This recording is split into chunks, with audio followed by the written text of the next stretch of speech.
Basta kay Sir Rojan, ibang klase. Let's go! Okay, so ito yung video natin tungkol sa direct method at kung paano natin siya gagamitin sa pag-allocate ng cost ng isang supporting or service department. So doon sa unang video natin, no, diniscuss natin yung iba't ibang allocation method at kung paano natin gagawin. Ito naman, i-apply na natin siya mismo sa problem. So meron tayong problem dito. Data for ASC Corporated or Corporation illustrate the three methods of allocating budgeted support department cost. Okay? ASC has two operating divisions. So meron siyang revenue generating departments na dalawa. Producing A and Producing B. ASC support departments are corporate administration, human resource, and maintenance. So ito yung kanyang mga support departments. So tatlo siya, no? Budgeted costs of each support department are first allocated to each operating division using the three method of allocation. Okay? So ngayon, assume natin na yung una nating gagawin is direct method. So direct method muna tayo. Ngayon, sinabi sa problem kung ano yung mga allocation basis. So matatandaan niyo sa last video, sabi ko nga sa inyo, sasabihin sa inyo ng problem kung ano ang basis of allocation pag gusto na nating i-allocate yung cost ng isang service department. Halimbawa, sabi dito, yung cost ni administration, again, ito yung unang service department, yung cost ni administration department, i-allocate natin siya based on pesos of assets employed. Si human resource naman, department, yung cost niya, i-allocate natin siya based on number of employees. Yung pangatlo, yung maintenance cost, i-allocate daw natin siya based on machine hours used. So, iba't iba yung kanyang allocation basis depende sa kanyang department. So, ngayon, ang gusto nating mangyari, using direct method, how can we allocate the cost of these three service departments? So, nandito yung kanyang mga cost. Si admin, may cost siyang 3 million. Human resource, 250. Maintenance, 600. Tapos ito yung mga cost ng producing, 4 million, tsaka 2 million.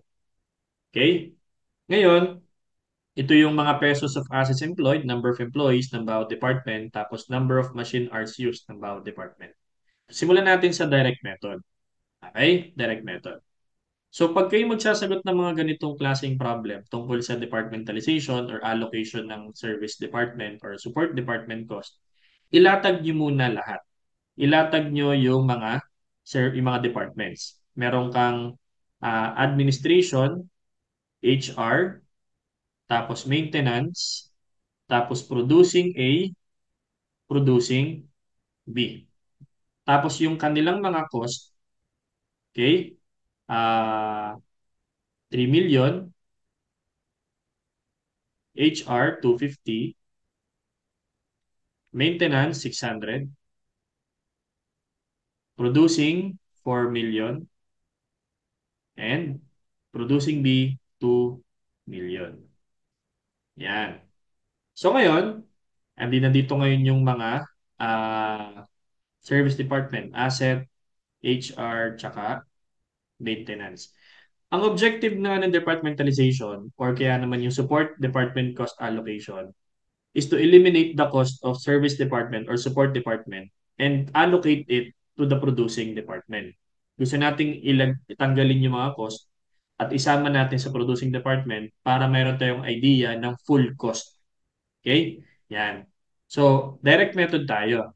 Ang direct method, kung matatandaan ninyo, si service departments, wala silang pakialam sa isa't isa. They ignore their relationship basta ibibigay nilang sa dalawa. Okay? Ang tanong, anong basehan? Anong basis? So, good thing meron tayong, yan, ito. So, sabi dito, si admin cost, ina-allocate based on pesos of assets employed. So, dito lang siya. Ito lang titingnan natin. Wala tayong pakialam doon sa dalawa. Magkano ba ang assets employed ni producing? 30 million, tapos ito, 20 million. So, total nila, itong dalawa is 50 million. So, kunin mo yung percent, 30 divide 50, 60%, and then this one is 40%. Ibig sabihin, paghahatian ni producing yung cost ni A, based on assets employed. Si producing ay 60%, ah, tama, 60%. Si producing B ay 40%. So 30 million at 3 million times 0.6, 1,800,000 ang napunta kay producing A. Tapos si producing B ay 1,200,000. So kung papansin natin, hindi natin binigyan si HR tsaka si maintenance dahil nga direct method ang gamit natin. So tapos na si A. Wala na siyang i-allocate. Si HR naman, 250. Ang basis ng allocation niya, number of employees. So titingin lang ulit tayo kay producing dahil yun ang method natin. 64 tsaka 16 kay producing A. Yan. So number of employees tapos ay 64 tsaka 16 kay producing A at B. So total of 80. 64 divide 80, 80%. Then this one is 20%. Madali lang ang direct method, no? Basta wag natin papansinin yung ibang departments. So ngayon, this one is 80% and this one is 20%. So i-allocate natin, tatanggalin na natin siya kay HR, ita-transfer natin, re-allocate natin sa mga producing department. So 250 times 0.8, 200,000. Then this is 50,000. So nililipat natin yung cost ng service department. So wala na tong cost, nailipat na rin natin sa producing department. Then next, maintenance. Ano daw ang basehan? Machine hours used. O, titingin ka sa machine hours column. Si producing A, nakapag gumamit ng machine hours sa 258, si producing B, 64,500. So, 258 plus 64,500, 322,500. So, kunin mo yung ratio nila.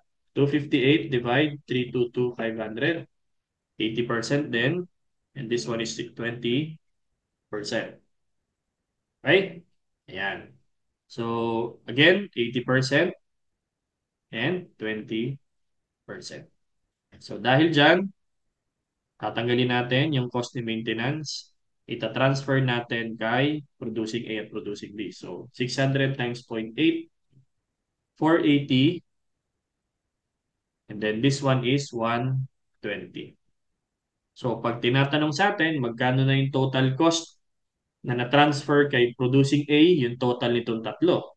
Pag tinotal naman natin kung magkano na yung cost ni producing A, kasama na yung kanya. So 4 million plus 1,800,000 plus 200 plus 480, meron tayong 6,480,000. Okay? And then this one, 2 million plus 12 plus 50,000 plus 120,000, 3,370,000. Ngayon, ano yung pwede mo maging way of checking? Dahil tinatransfer lang naman yan, walang dagdag at bawas dyan. Tingnan mo yung total nitong mga to. Dapat parehas yan yung total ni producing A at B.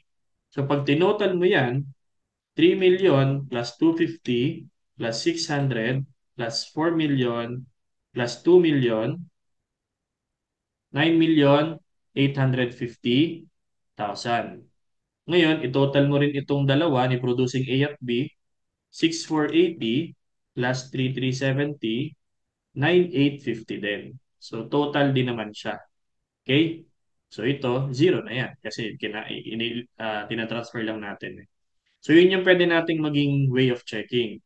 Para ma-check mo kung tama ba yung total cost ni producing A at ni producing B, i-total mo lahat ng cost. Kasi yun din naman yun dahil walang dagdag, walang bawas. Nililipat lang natin yung mga cost dahil kailangan nating i-allocate siya sa producing departments galing kay support departments. So, ito yung direct method. Very simple, no? It's more like of a proportion. No? Kunin mo yung mga ratio without uh, considering the service department. So, completely ignore siya, no? And then, so yun, practice nyo lang ulit para at least gawin ninyo ng inyo, no? Para at least maintindihan pa ninyo lalo. So, yun lang. At hopefully, nakatulong ako sa inyo sa direct method. So, yun lang. Ingat kayo palagi. Bye-bye!